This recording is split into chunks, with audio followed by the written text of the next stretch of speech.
KNAC.com, the loudest.com on the planet. I have the pleasure of talking to Logan Mater, guitarist for the new band, semi-new, Once Human. How's it going, bro? Hey, man. Good. How you doing? Very good, very good. You guys just came off a tour that I heard was phenomenal in support of Cradle to Filth. How was the tour? Yeah, it was amazing. We just did a quick run in the USA supporting Cradle to Filth, and it was amazing. Really felt so good to get back on tour after being locked up for so long. Yeah, everything just stopped back in 2020, and now that was our first time out playing since the house arrest. Yeah, and it felt great. Like we were on fire. The crowd was very receptive to us. Great. Yeah, it was a really successful tour for us, and I'm really happy that we did it. Very good, very good. And now you guys have some experience. I mean, I know you have a wealth of experience, but as far as Once Human, you guys have done some pretty big tours, right, in the past? Well, we've never done headlining tours, but we supported Fear Factory USA and Europe.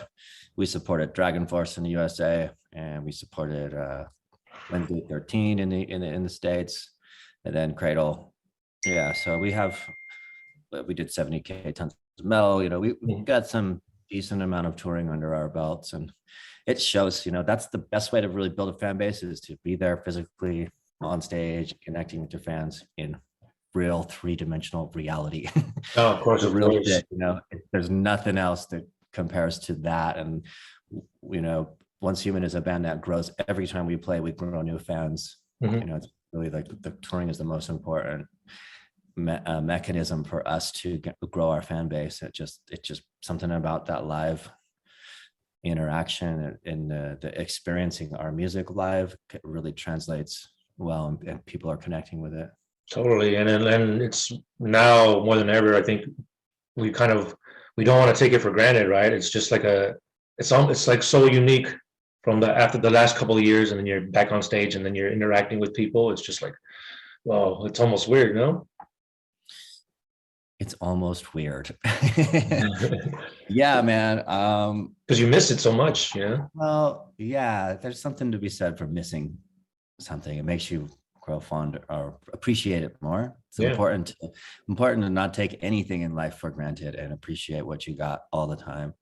But this is our basic rights, to gather and enjoy live music. And so, the fact that it was taken away from us, it really sucks.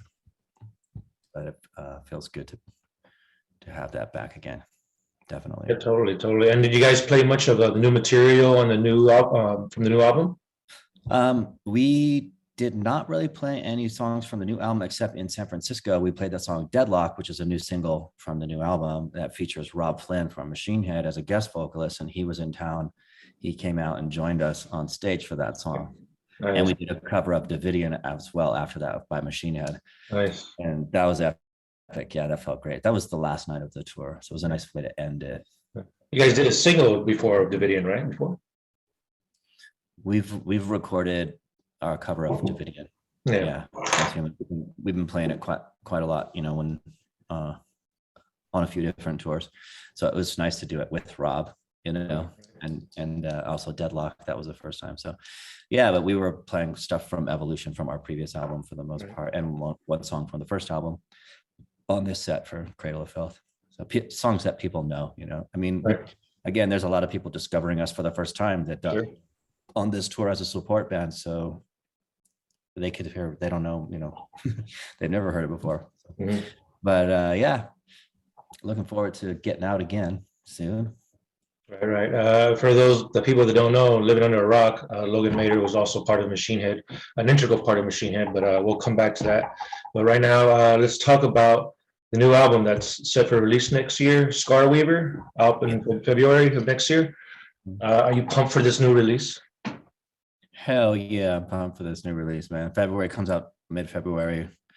Long setup. We got quite a few singles coming out every month now. We've got one coming out November 18th this month, a third single for this setup, a song called Cold Arrival. We made a cool video that's like basically a live video. We've never done one of those before. It came out pretty energetic and fun, and yeah, that should be dropping November 18th. worldwide. Stoked on that. And then there's going to be another single release like right before the album. I think I might be two more, but we have quite a few videos done in the can, ready to go for this record, like 5. And then February comes out, and I'm really excited for the release. I hope to be on tour during that release month in February, March, whatever. We'll see. We're working on it right now. Things are just like touring industry is still like not even recovered at all from yet. I feel you, man. You know, it's not fully back firing on all 8 cylinders yet at all. And we, it was challenging. It's still challenging to get through with the whole like testing thing and making sure. And every city, every state seems to have like different regulation, and it's hard to keep up with all the shit, right? Yeah, it's not really hard to keep up with it. It's just, I think there's a lot more hype than actual enforcement, which is good to know. But, yeah, things vary from state to state as far as mandates and unlawful regulations and things that just, you got to roll with the punches. Yeah, I hear you. But enough about the bullshit. Let's. Yeah. You did mention you guys put out Deadlock, which was the first video from the new album, right? And that was a song with Rob. Yeah. Yeah. How was the video process? Did you guys have to do like some special distancing, or how long was that process for the new video? Well, we filmed that in 2020, and like it was September 2020 or something. We did no, we did the band. So we shot the thing in 2 separate locations. We shot the band in Compton, and a location in Compton, California. And this really cool warehouse our director scouted out. And the concept of the video is like Lauren and Rob are kind of like elsewhere in the video, in the storyline, and they appeared on big screens where we were playing. And they appear on people's phones or on like billboards or whatever they take over they hack the media, and that's the message. They hack the media and come out with this message that is the Deadlock lyrics. And so they're like hackers, and so Lauren and Rob did their vocal performances in Oakland because Rob was located there. So I went up with them as well, and our production team went, and Lauren and we shot in a location there in Oakland for the vocal performance parts. And the way it's intercut, it's cool. There's this, it's a cool vibe. I think the storyline comes across really well, and I love the look of the video. I think it's really energetic and gets me pumped when I watch it. Yeah. How long was the writing process for the new album? It's pretty long, primarily with like the vocal part of it. I'm the producer and the mixer for the album, and but Max Karen is our other guitar player. He's like the main music writer, on this album. And even on Evolution, the previous album, when he came on board, he's just a really amazing guitar riff and songwriter with a really special, unique sound that became really the Once Human sound. And so I came home from tour with MachineHead doing the Burn My Eyes anniversary tour, which was awesome. Did Europe, UK in November, December 2019, and then 2020 we did like January, February in the US, and that ended. By the time I got home, Max had like written all these songs for the new album. They were done. I was just like, wow, dude, this is fucking amazing. Made your job easier. Made my job just much easier, and I was really stoked on the quality of the songwriting and the riffing and just like the vibe and the emotional content of the instrumental music was really good. And so yeah, but then Lauren really takes her time on the top lines, and she writes all her own lyrics, and she's really spends a lot of time with she's like super perfectionist, like even to the point that I'm like, fucking finish it already. Yeah. But at the end, sometimes I lose my patience, but in the end it's worth it because she always delivers the best possible by the end of it, you know? Yeah, totally. I had a chance to listen to the new record, and she takes some versatility, some more versatility. It's like she spreads her wings more, so to speak, on this album. It seems like vocally, and she's kind of new to the game, right? Like right, like I want you to know, as a band has only been around about 6 years, more. Yeah, and it's her first like real band that she's ever been in. She was in some kind of garage band stuff like prior to that, in her younger, like in earlier before this, but yeah, she's definitely grown as a vocalist a lot from our first album to now. It's like night and day. And you know, she pushes herself and learns new techniques and works with people like Melissa Cross, and you know, just really, you like stepped it up. And you can hear her voice characteristics on this new album. There's new voices that she's never done before. There's a new kind of a lot more clean and melodic, and a powerful sort of dirty, clean melodic, like dirty, aggressive. That's a new sound for her as well that didn't happen before. And of course, her growling is just brutal as fuck. It's just some of the most brutal growling by any vocalist, not necessarily female or male, but just any vocalist in general. She has great vocals. Yeah, the growling thing, she's got that down. So. And you mentioned Melissa Cross, who like is a pretty famous vocal coach. She's from like I think Corey Taylor to like so many vocalists, right? Like she's a great vocalist coach. She's the go-to metal and rock vocal coach. Yeah. And like hands down for a lot of good reasons. She knows what she's doing, and she knows how to articulate it and to analyze like whatever a vocalist is doing, and knows how to say, okay, this is what you're doing and this is what you need to do, and has as a way to explain it and put it into words and illustrate it in a way that makes sense for people, and it's really effective. Everyone that works with her is just like, she's the shit, you know. Yeah.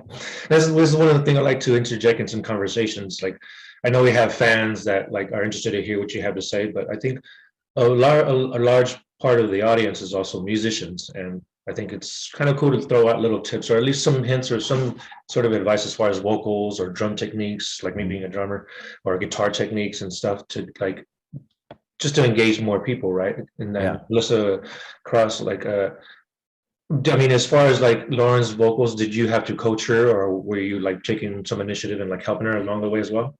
Well, I'm the producer and the engineer, so I'm with her every step of the way, you know. And so that's a lot of that is, as a producer, is a matter of opinion, and also just a matter of just analyzing. It's like, well, I think you could do it better, or I like that one. You don't like it? Normally she's like, no, I don't like it. She's the perfectionist. It's like splitting hairs. So yeah, but that matters.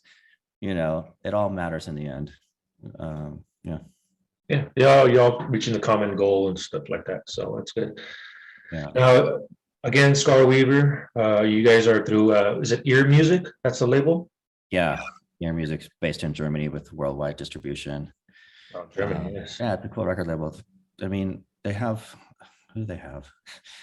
They have a lot of their meat and potatoes is like heritage bands like Deep Purple and Foreigner and Alice Cooper, like old school classic heritage type big iconic bands, which is cool, you know. But then they have like, they've had a Dragon Force record, they have like that I think they had a Camelot record. They have like a metal department that is passionate about modern metal, and that's how I got with them. The founder of the label, he used to work at Roadrunner in Italy back in the day, back when I was like in MachineHead originally. We were signed to Roadrunner, so I worked with him then and knew him from that. But they also got a new product manager, and Chris, who's worked at Roadrunner. I believe he's from Roadrunner Germany, and he's great. He's awesome. Like, I love working with him. He's a legit metal guy, and he just really organized and knows how to like take a project and map it out to the finish line. And it's good to work with him. Roadrunner Records is like, it was an amazing label, and they really broke a lot of ground with a lot of different projects, bands, and like the Roadrunner United. That was a pretty great compilation of like all these musicians just collaborating together. I think you were part of it. I was a part of Roadrunner United. Yeah, I did. I played guitar on one of Dino Casares' songs, and I mixed the song, actually mixed and mastered it.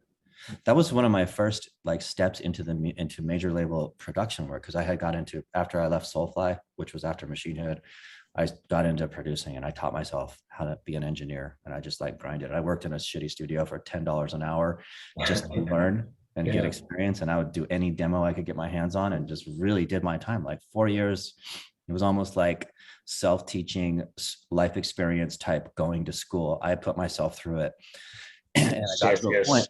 Yeah, and I got to a point where I was like almost pretty good. And I had built up my gear and I knew what I was doing, you know. And then so Dino was working on Roadrunner United in the same studio complex where I had my studio, and I saw them and I didn't know what they were doing. I was like, what's up? And there's Roy Mayorga, was my old drummer from Soulfly. Dave McLean was there, the MachineHead drummer.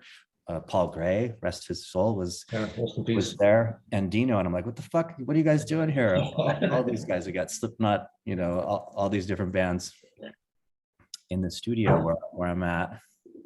And this is the first I heard of the project. They're like, we're doing this Roadrunner United thing. It just started, you know. And so I was like, that's awesome. Let me know if y'all need any help. And it turned out that, so they were working in the big room there, and I know the room inside and out, and it had a big SSL console. And, you know, like any kind of analog studio, there's always little things and workarounds and things you got to know, like how to troubleshoot and be like, fix and keep a session going. So they were tracking, and they needed some tech support, and I came over and I fixed them right up, got them running. And then Dino was like, hey, Logan, you want to play some guitar tracks on this song? And I was like, yes. So he says, here's the session, do this clean guitar thing on here. So I was just supposed to do like this verse clean guitar part a couple of times in the song. So I took that to my studio and I did that track. And then I just mixed the whole song, and they had it was unmixed, but it had drums, it had all the elements there. And I totally mixed it just because I had the session, I had my hands on it, and it sounded really good. And they were like, what the fuck, this sounds great. So moving on, fast forward a couple of weeks later, when all the Dino songs were done, there was 4 producers. Dino was one of, you know, like they each did 4 songs, I think. So I think Joey was it also, right? Joey Jordison. Yeah, Rob. Like team members or something like that. Yeah, like captains. They call them. Sure. And they would put the crews together to do each song, and all these collaborations from all these Roadrunner artists, which is really cool concept. It was amazing. Yeah. So anyway, my mix was sitting around there, and Monty Connor was the A&R, and he was the legendary head of all of this, you know. He liked my mix too, but Colin Richardson was on board to mix all of Dino's songs. He was the mixer. He was hired to do the mixing. And, you know, Colin Richardson is a legendary producer and mixer. He's done tons of Roadrunner bands and all kinds of other bands, like the first MachineHead record. He worked with Fear Factory. So the Dino, the Monty connection there was a tight thing, you know, and I respect him as a mixer and a producer. I learned a lot from him just doing Burn My Eyes, and the more things changed with him as a guitar player. I was always like really interested in the studio aspect of it all. So anyway, I ended up beating his mix. So he mixed it, the same song, and everybody liked my mix better. So if like, okay, so that was a little good of ego moment for me to be no disrespect to Colin. I love him. Amazing. I can't touch that, but I felt really good to be at that point when I was grinding so hard to be like, I beat Colin Richardson's mix on this thing, and I'm on that. Now my name is on there as a mixer, and that opened up huge doors. I started doing a lot of work for Monty. I ended up producing Soulfly after that, Cavalera Conspiracy. And through that, I met Joe from Gojira, and I mixed and did a lot of recording work on Gojira, The Way of All Flesh. So that Roadrunner United moment for me really opened the door and got me on the level of doing major label production work. So, kind of a long story, but it's good, man. Like it's good to hear the evolution of Logan Mader right here, you know. Yeah, that's a significant moment in my producer mixer career. Yeah, and back then, I mean, like you said, I think one key thing that you said is like you were hands-on, getting your hands dirty and like learning this stuff. Yeah. Whereas like it's kind of a lost art. Like everybody just, I'm just gonna go to school, I'm gonna learn everything there. It's like, no, man, get your hands dirty and get in the mix of it all, right? Well, some people learn better from going to school and like reading manuals and shit. Me, I'm like, I'd like to jump in the fucking fire and just experience and learn by experience and just like observation and I'm not afraid to push buttons. I'm not afraid to jump off cliffs, you know. Right. I believe in myself. I got a big ball sack and that's all I need. And like I would go into situations where I didn't know what the fuck I was doing, but I had confidence and I knew that I would get through it. So very good, very good. During those times I would learn, you know. And now, like back then it was like you mentioned, it was like analog, and like, I mean, through the decades now it's gone like full on digital practically, like that, because that was also part of like the learning experience, right? You were still okay. Yeah, I was in the transitioning. I started in all analog. First two MachineHead records, there was no tools. There was no such thing as Pro Tools, really. Like, so you had to play every note and you had to play it good. Yeah. You can't fix it. You got to do it. And the recording process, the traditional analog techniques and methods was like, I was there for that era.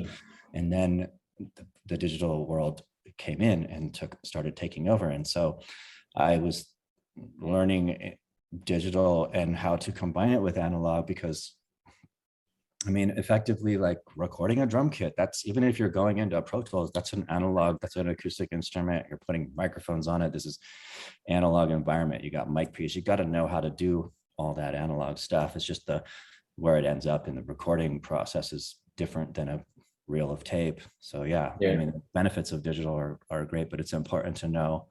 I'm glad that I got to experience the world of tape and the world of analog from that perspective, and then apply it to the future and the current in combination with digital. So yeah, it's a good point. It's a good point. Yeah, it's like the foundation from the analog, like it really helps you understand more the digital. Yeah, but those 4 years that like early 2000s, excuse me, those like was pretty humbling, because I was like coming out of big bands and just being on tour and in the public eye and party like a rock star vibe, and then all of a sudden I'm like in a little tiny studio. Nobody give a fuck. It's like I had to earn my place as a producer and like prove to the world that, because it's like I just decided I wanted to be that. It's like, okay, cool, well, show me what you got. And I had to learn and show people what I can do. And just a lot of persistence and effort went into it. So great. We're here with Logan Mader, guitarist, producer. Once Human, they have an album coming out in February of next year called Scar Weaver. Thanks for your time, man. What else can you tell us about Scar Weaver? Is there a common theme to this album? Oh, sure.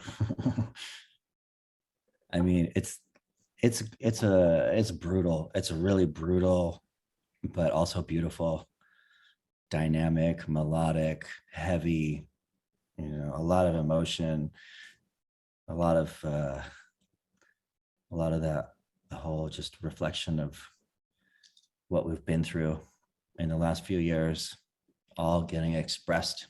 So it's like it feels up. You can really feel it. It stirs up a lot of emotion, and it's special and unique, and I'm really proud of it. Very good, very good.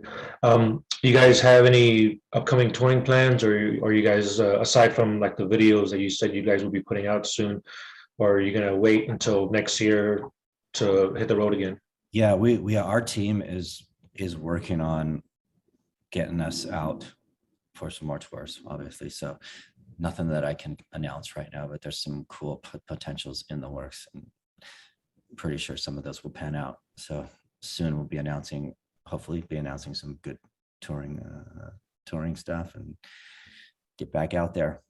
Very good, very good. Let's swing back for a second to the MachineHead stuff. Like, how did the conversation come about to do the Burn My Eyes anniversary tour and just bring the fans something that they didn't know that they wanted? Dude, that thing wrote itself because of timing. I'll tell you why. But in 2018, I was texting Rob like, bro, Burn My Eyes is going to turn 25 years old soon. I think, what do you think? And he was like, to be honest, he was like, he didn't see that it would be possible, or there would be room for it, because the version of MachineHead that was going for decades, which was Phil Nummel and with Jared and Dave McLean.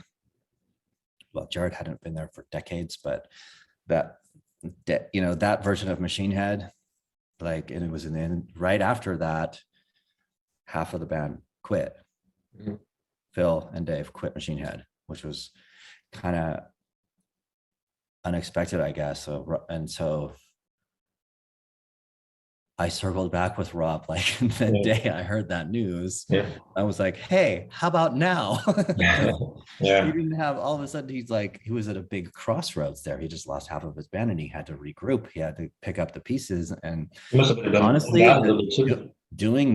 putting me and Chris back in there and celebrating this 25-year birthday of Burn My Eyes, and that came at that whole thing that was tragic and probably disruptive and whatever, like, to lose, the shit happens. You lost a couple band members, but it kind of maybe a blessing in disguise. Like, doing the Burn My Eyes anniversary was a great way to deal with that and to just like move on from it without being like, hey, I got a new guitar player and a new drummer. Here's a new MachineHead album. It's like, wait, let's just chill and celebrate what MachineHead stands for and the legacy of that is MachineHead, which really boils down to Rob. He's the guy, he is the magic behind it. And like, everyone else involved is special and important, but we're all just like moving parts, and we are replaceable, as you can see, and it's proven. Not to say that as a diss, because I'm one of those replaceable parts too. I can say that. So that was just, and now you have, because of that, he ended up with Vogue, who's a fucking amazing guitar player from Decapitated. This dude, I mean, he joined in with MachineHead, and then Matt Alston is the new drummer now. So when we did the Burn My Eyes thing, it was an evening with MachineHead, a 3.5-hour show. So the first half of it, or 2 hours, was new MachineHead, which was playing newer MachineHead songs, because they have a huge catalog of big songs that people love. And then so Vogue was playing guitar in place of where Phil would have been, and Matt Alston was playing drums on those where Dave McLean would have been. And then at the end of the show, there was a 10-minute break and then a set change, and the Burn My Eyes look comes out. Yeah. Original Burn My Eyes, almost, except for so me and Chris come out and we play that album Burn My Eyes from start to finish. So it's like I coined the phrase, young MachineHeads opening up for old MachineHead. Who's sound checking today? We would flip flop on who's sound checking today. Be like, old MachineHead or young MachineHead? And I'm okay with being an old MachineHead. That's cool, man. Man. Burn My Eyes is a phenomenal record. But no, that was just a fucking amazing tour, man. It was nothing but positive energy and vibes, and the responses and the crowds doing up to 5,000 cap rooms in Europe, just crushing it, selling out everywhere, and full production with pyro. And it was like bigger than when I was in the band, because when I was in the band it blew up, but it was still a new band. So we were still like, now they have refined the way they travel, the way they tour their crew. It's like way more it was on a higher level in terms of production and professionalism. Even like, I was just stoked, like, because they had me traveling on business class, and it was like, we had like really nice accommodations, and the days off we would have super nice hotels in the center of the town, like where you want to be. And it was like pretty fucking high-end luxury trip all around for me. So that, and I guess Rob's used to that because that's what he does all the time. But for me, it was like, hell yeah, this is pretty badass. It was a step up from what I remembered, what I remembered was amazing. So the fact that I got to relive that, some of the most important big moments in my life, 25 years later, I get to relive it. That's something I just was really aware of, and I appreciated it. And I was super grateful. I didn't take it for granted, because that's like really not something that everyone gets to do. I was really lucky to do that. Very good, very good. And congrats on that. The anniversary of Burn My Eyes. Again, Logan Mader right here from Once Human. Their new album, Scar Weaver, comes out in February of next year. For those new to the band, how would you describe your sound style? It's like brutal melodic, bordering in a prog a little bit. Like, it's pretty complicated guitar riffing wise and structurally, melodically pretty unique and interesting, but heavy and also groovy and a little bit gentle. It's like, I don't know, man, it's weird. It's just go listen to it. It's got its own identity. Hell yeah, hell yeah. Definitely listen to that stuff when it comes out in February. Buy that shit. Hell yeah. Buy that shit. Buy some merch, pre-order that shit, pre-order the hell out of it. And pre-orders going up this month. There you go. Very good. Yeah. Cool. Any last words for the fans, both new fans, what to expect, or the old fans? Hell yeah. The part I always like, oh fuck, what do I say here? Like, I don't know why I do like every interview I ever do, I get to this moment right here, because every interview has this moment right here, right? I'm sure you're trying to be like, I had a smoothie today with superfoods, and it was super healthy with pumpkin and cinnamon and ginger and superfoods in it. Very good. You should do that too. It's fucking metal to be healthy. There you go. Yeah, yeah. You're big. I could tell you're big, like a health freak, right? Yeah, I'm a health freak. Like fitness and like good food, right? Yeah, been into like health and fitness all my life. I'm training at the gym a lot, and I feel like it's really important to help me stay young, because I feel young because I have mobility and strength. Yeah. And that's really what being young is I guess feeling young is being young, you know, even though I've been using this body for 51 Earth years now. Oh, no. My doctor tells me my body age is like 27 or 28, which is pretty cool. But my spirit age is 65 million. People say I look good for my age. So. But yeah, and I'm also getting into like a bunch of other stuff. So I have a fitness supplement, a health and wellness supplement coming out soon. That is it's a capsule, but it's also in a liquid shot, 2-ounce liquid shot. It's called Go All In, and it's something I came up with in collaboration with a couple of different companies, and also Shavo Odagian from System of a Down. He's my partner on it. He's my head of marketing for the company as well, because he loved it. I gave him some, and he liked it so much he wanted to be a part of the company.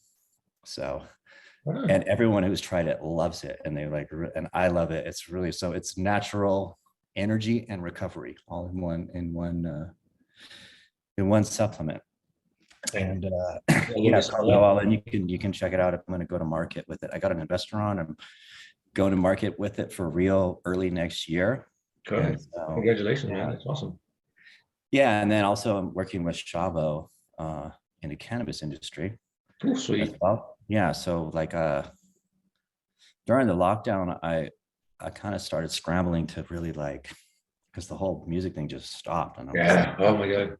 Hey, I'm not going to sit here and cry about it. I'm going to do something about it. I'm going to create new revenue streams and new career paths and shit to do that I can do. Yeah, little entrepreneur in you comes out, right? Yeah, it did. So that's when I started Go All In, and I got more involved in the cannabis industry.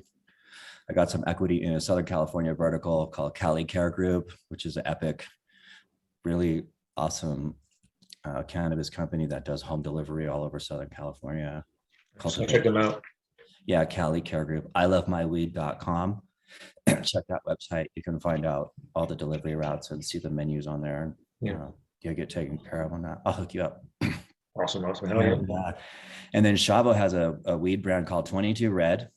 It's a cannabis brand that he created, and I'm not sure if you're familiar with that. It's doing really well. It's only going to be 3 years old. Coming November 11th this year will be the 3-year Delta mark for that company coming out, and he's killing it in California. And I've been watching it, and he's a good friend of mine, but he's killing it now in Arizona and in Nevada. And I just started working with him. So he works with me on Go All In, the supplement, and I work for him on 22 Red. Now I'm the brand manager for 22 Red in Nevada. And I love this job. I love the cannabis industry, and there's a lot of great people, creative entrepreneurs in this space. And it's a really fun and emerging and lucrative field to be in. And I really enjoy doing it. Sure. I won't say how, but I recently got into the field myself, so to speak. But I'm hoping it leads into something too, because I do love my cannabis. Nice. So, and it's especially good to smoke a nice fatty, listen to the new Once Human record, because you're going to trip the fuck out. And I'm sure the fans are going to love it, whether you smoke or not. Yes, mine's blown. Logan Mader, I want to thank you for your time, brother. And send me that info if you can. All the cannabis and your supplements too. I'd be really interested to check it out. I will. Yeah, I'll send you some samples of the supplement because I can mail those in the mail. It's actually, so it's like a caffeine cocktail that's really nice. No jitters, slow burn, no crash. And then also it has broad spectrum CBD, which is a natural anti-inflammatory, and it's healthy. And it has turmeric, which is another natural anti-inflammatory. And some other holistic like dry rosemary, MCT oil via coconut milk powder, and it has black pepper, which it amplifies the bioavailability of all the ingredients. Super natural. More absorption. It's totally natural, and it really works, and you really feel it. And so I feel really good about this project. It's going to go to market big. I want to blow it up. Can't wait to try it. Yeah, I'll get your address and send you some samples. And very good, very good. I'll hit that. Sounds good, brother. Oh, cool, Again, thank you for your time. Tell Lauren and everybody in Once Human horns and fist bump for me. I'll wait to see you guys again on the road. And Scott Weaver next year, in February. Yeah. Make sure you guys stay tuned for that one. And Logan, thanks for your time. And thank you, bro. Cheers. Cheers, man. Talk to you later. All right.